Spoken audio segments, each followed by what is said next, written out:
सप्तशृंगी देवीच्या दर्शनाहून परतणाऱ्या भाविकांच्या इनोव्हा कारला सप्तशृंगी गड घाटातील गणपती पॉइंटजवळ भीषण अपघात झाला आहे.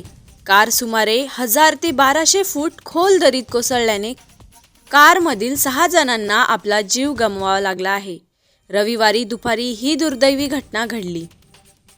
इनोव्हा कारने पिंपळगाव बसवंत येथील भाविक सप्तशृंगी देवीचे दर्शन घेऊन परत असताना घाटातील गणपती पॉइंटजवळ चालकाचे नियंत्रण सुटले. त्यामुळे कारने संरक्षण कठडा तोडला आणि ती थेट दरीत कोसळली. या अपघातात मृतांचा आकडा 6 वर पोहोचला असून ते सर्वजण निफाड तालुक्यातील पिंपळगाव बसवंत येथील रहिवासी असल्याची माहिती समोर आली आहे. मृतांमध्ये 2 पुरुष आणि 4 महिलांचा समावेश आहे. मृतांमध्ये 50 वर्षीय कीर्ती पटेल, 50 वर्षीय रसिला पटेल, 65 वर्षीय विठ्ठल पटेल, 60 वर्षीय लता पटेल, 60 वर्षीय पचन पटेल, 60 वर्षीय मणिबेन पटेल यांचा समावेश आहे.